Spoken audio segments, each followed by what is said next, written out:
सदगुरुवे नमः। एक महात्मा जी भोजन प्राप्त करने की इच्छा से राज दरबार में उपस्थित हुए। राजा ने बड़ा उपेक्षा और नीच दृष्टि से मजाक ढंग से उपेक्षा भाव से उनसे प्रश्न किया, महात्मा जी भोजन तो करेबे करेंगे, पहले यह बताइए कि हम जब मरेंगे तो हमारा क्या गति होगा। तो महात्मा जी तो त्रिकालदर्शी थे, वह अनहद नाद बिंदु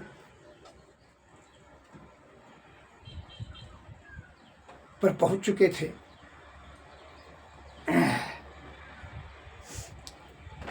उन्होंने महात्मा जी ने कहा, तू देखना चाहता है कि सुनना चाहता है। तो राजा तो बड़ा तेज होता है, अपने अपने एक चतुर बुझता है, अपने अपने राजनीतिक बुद्धि लगाते लगाते बड़ा चतुर होता है। तो कहता है कि दिखा ही दीजिए तो बहुत बेहतर। क्योंकि ठीक है, इधर आइए। राजा आया और कहा बैठ जाइए। बैठ गया और आंख बंद कर लो। आंख बंद कर लिया और महात्मा जी जैसे उनके सिर पर हाथ रखा तो देखता है राजा साहब कि उनका प्राणवायु स्पंदन निरोध हो गया। वो देखने लगा कि अगले काल में चले गया, अगले जन्म में। वो देख रहा है कि अत्यंत हम मरुस्थल में भटक रहे हैं, वहाँ भोजन पानी का कुछ व्यवस्था नहीं है और घोड़ा का लिद्दी ही लिद्दी पहाड़ों का पहाड़ पड़ा हुआ है। हम वही खा रहे हैं और प्यास भूख से बेचैन व्याकुल हो रहे हैं और घोड़ा का लिद्दी भूख के कारण से खा रहे हैं और बड़ा दुख और बेचैन कष्ट हो रहा है और इधर उधर पानी के लिए तड़प रहे हैं और सही कोई दूसरा कोई भोजन नहीं मिल रहा है। जार बेजार रोते जा रहे हैं और थर थर काँप रहे हैं, अत्यंत दुर्बल हो गए हैं।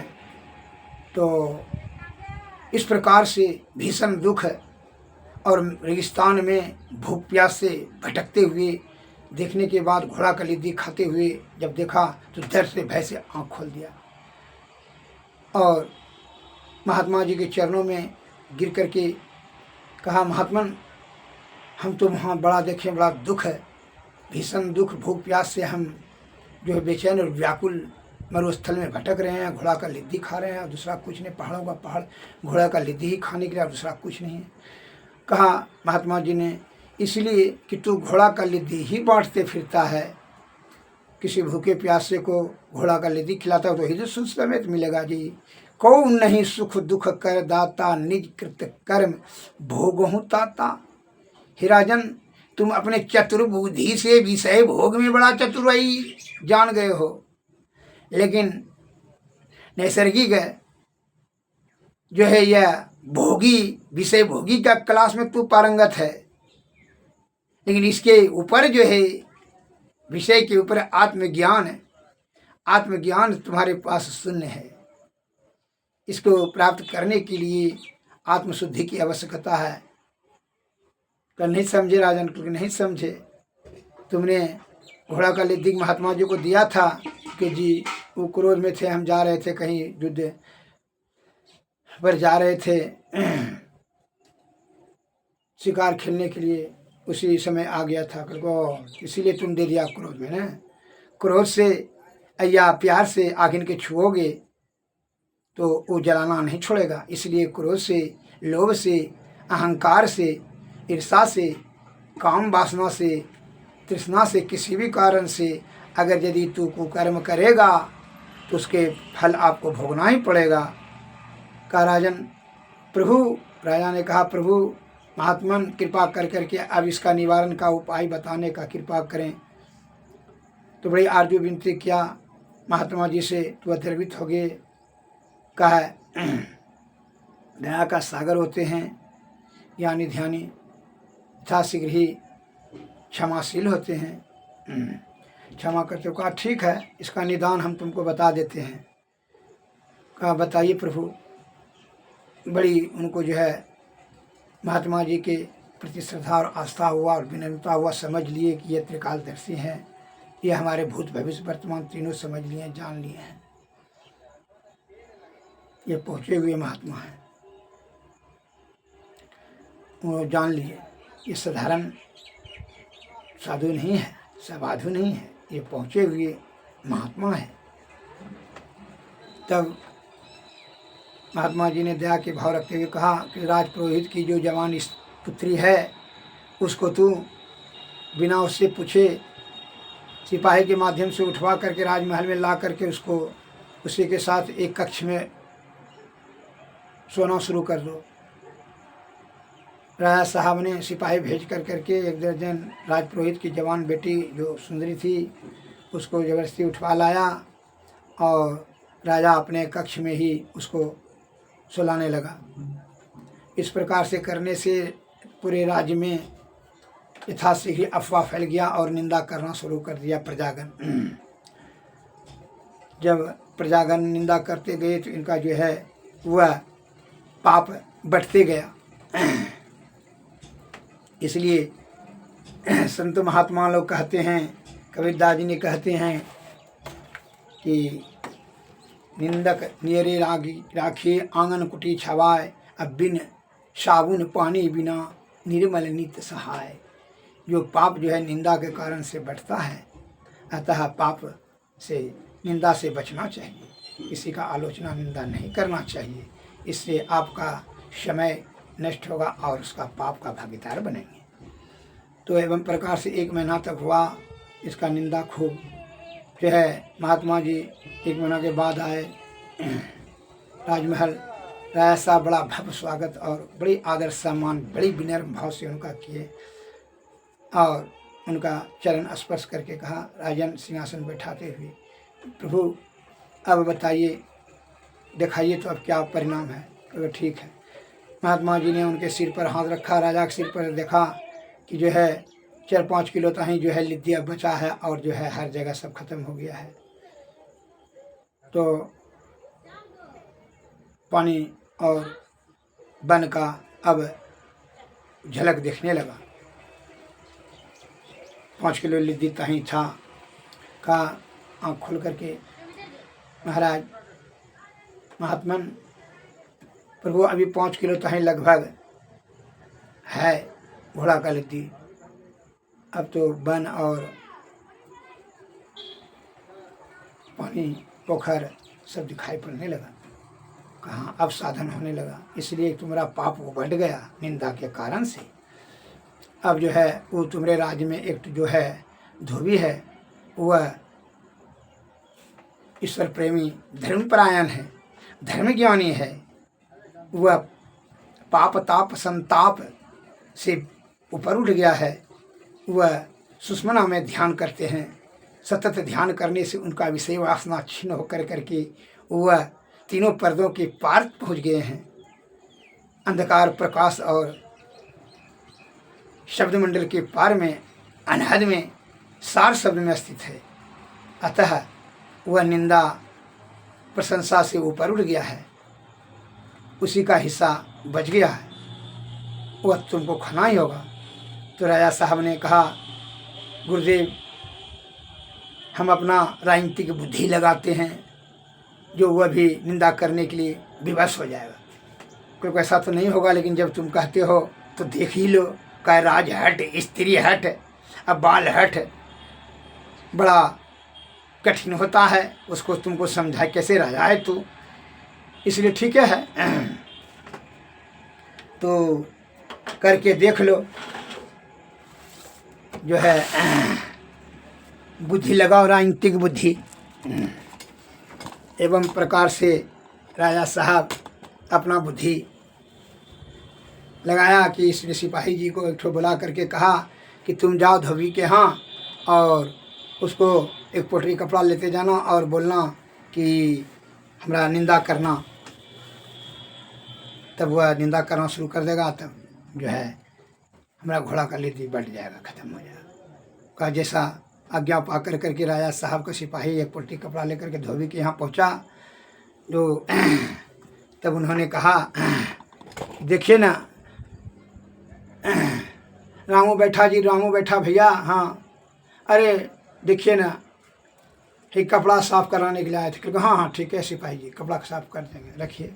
कपड़ा रख करके कहा, देखिए ना, राजा साहब जो है हमारा कितना नीचा बुद्धि का है कि राज पुरोहित की जवान पुत्री को जबरदस्ती सिपाही से उठवा करके अपने महल में उसके साथ प्रेम करता है जबरदस्ती। कहा, सुनो सुनो सुनो सिपाही, तुम जो ये राजनीतिक बुद्धि लगा करके, राजा और सिपाही वाला बुद्धि लगा करके हमको निंदा करने के लिए जो यहाँ डिट्टो लेने के लिए आए हो, जल्दी कपड़ा उठाओ और यहाँ से चलो। तुम घोड़ा का लिद्दी खिलाने के लिए हमको आया है, निंदा कर रहा है। हाँ हाँ करें, हम उसका आलोचना में हम तुम्हारा सहभागी बने। इन दोनों मालिक और नौकर ने यहाँ आए हो षड्यंत्र कर करके हम घोड़ा का लिद्दी खिलाने के लिए, जल्दी यहाँ से भागो। बोल देना राजा को, अगर यदि ऐसा हमारे साथ में दुर्बुद्धि का प्रयोग किया तो न राज रहेगा न राजा रहेगा, जला करके भस्म कर देंगे, जल्दी भागो। हमको यहाँ आया है घोड़ा का लिद्दी खिलाने के लिए, सब हम समझ रहे हैं। सिपाही थर थर काँपने लगा और जल्दी पुटरी उठा के भागा और राजा साहब को यहाँ आकर के कहा, राजन वो तो हमको बोला जल्दी भागो, नहीं तो राज रहेगा न राजा रहेगा, जला कर राख कर देंगे। तू घोड़ा का लिद्दी खिलाने के लिए यहाँ आया है, निंदा हमसे करवाने के लिए, सहभागी, निंदा का सहभागी बनाने के लिए है। हम सब समझ रहे हैं कि राजा क्या कर रहा है नहीं कर रहा है, सब हम जानते हैं। निंदा करने के लिए वो जबरदस्ती ऐसा अफवाह फैलाया है और घोड़ा का लिद्दी खिलाने के लिए हमको भेजा है। तुम हमको विषय भोगी समझ रहे हो। इस तरह डांटते हुए कहा, राजा को बोल देना अपना राजनीतिक बुद्धि, क्षर बुद्धि को बुद्धि अपने पास रखे, राजकाज में प्रयोग करे, संत महात्मा के शास्त्र में प्रयोग ना करे, नहीं तो जला कर राख कर देंगे। राजा थरथरा गया और जो है बैठे हुए महात्मा जी के चरणों में लिपट करके रोने लगा। महात्मा जी ने कहा, कहा ना हम तुमको पहले कि वह अनहदनाद इस सार शब्द में है, वह पाप ताप संताप से परे उठ गया है, उसके पास तुम्हारा कोई बुद्धि नहीं चलेगा। वह बुद्धिमानों का बुद्धिमान है, आत्मज्ञानी है। जो आत्मज्ञानी हो जाता है उस विषय भोग में आसक्ति नहीं होती है, वो देख करके भी कुछ नहीं देखता, सुन करके भी कुछ नहीं सुनता है, ये ज्ञान इंद्रिया के परे हो जाता है रे। और तुम अपना बुद्धि या कुछ चक्कर वाला बुद्धि, राजनीतिक बुद्धि लगा के सोचा कि वो महात्मा जी को पथ भ्रष्ट कर देंगे, निंदा करने के लिए विवश कर देंगे। वह ऊपर उठ गया है, अब वहाँ उसके पास कोई माया नहीं चलेगा, न मन रहा उसके पास, न माया है, न विषय है, न मोह है, लोभ काम क्रोध कृष्णा रूप रस गंध शब्द स्पर्श, सब उससे ऊपर उठ गया, ऊपर उठ गया है रे। वह ब्रह्म के सन्निकट है, त्रिकालदर्शी है।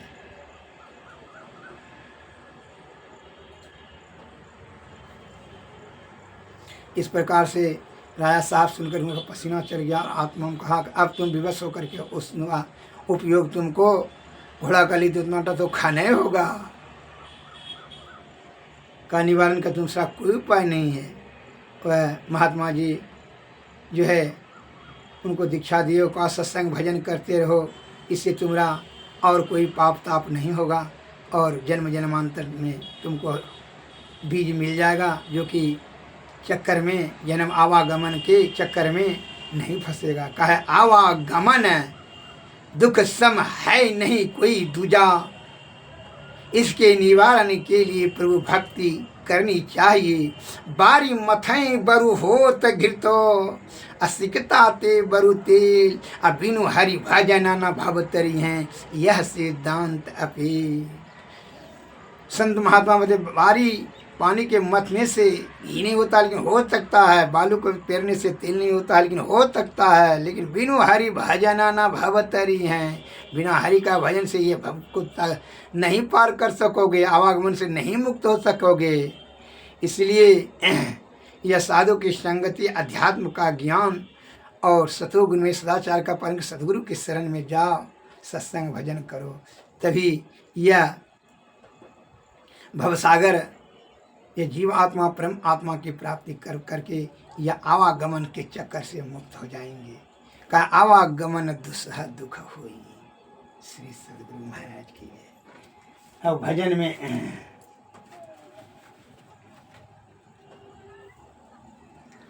इसलिए इसके लिए गुरु की आवश्यकता है। बिना गुरु का विषय त्याग भी बड़ा दुर्लभ है। बिनु गुरु ना ज्ञान नाम ना पाई हैं, बिनु गुरु ज्ञान नाम ना पाई हैं, बिरथा जन्म गवई है हो। जल भरी कुंभ भरी जल भीतर, बाहर भीतर पानी हो। उल्टी कुंभ जल जल ही समय है, तब कहा करियो ज्ञानी हो। बिन करताल पखावज बजी, बिनु रसना गुण गाया हो। गावन हार के रूप न रेखा, सतगुरु अलख लखाया हो। है यथा था सबिहिन में, दरिया लहर समानी हो। वाल जाल डारी का करियों धीमरे, मिन के हुए गे पानी हो। पंछी का खोजो मिन के मार्ग, ढूंढे ना कोई पाया हो। कहे कबीर सतगुरु मिल पूरा, भूले को राह बताया हो। बिनु गुरु ज्ञान नाम न पाई है, बिरथा जन्म हो। श्री सदगुरु महाराज दूसरा पॉइंट में बताते हैं, दूसरा दोहा में। बिनु तत गुरु नर रहत भुलाना, खोजत फिरत राह नहीं जाना। के हर तुतले आयो गड़ेरिया, पाल पोस उनकी न सयाना। करत कलोल रहत अजयन संग, आपन समय उनहु नहीं जामर में उनहु नहीं जाना। के हर एक जंगल से आयु, ताहि देख बहुते ऋषियाना। पकड़ी के भेद तुरत समझाए, अपने दासा देख मुस्काई। जस कुरंग विच बसत वैष्णो, खोजत मुड़ फिरत चौगुन। कर उपवास मने में देखे, यह सुगंधि भो कहाँ खरा बसाना। अर्ध ऊर्ध बिच लगन लगी है, छकियों रूप नहीं जात बखानो। कहे कबीर सुनो भाई साधु, उल्टी आयु में आई पूस समाना। बिनु गुरु सतगुरु नर रहत भुलाना।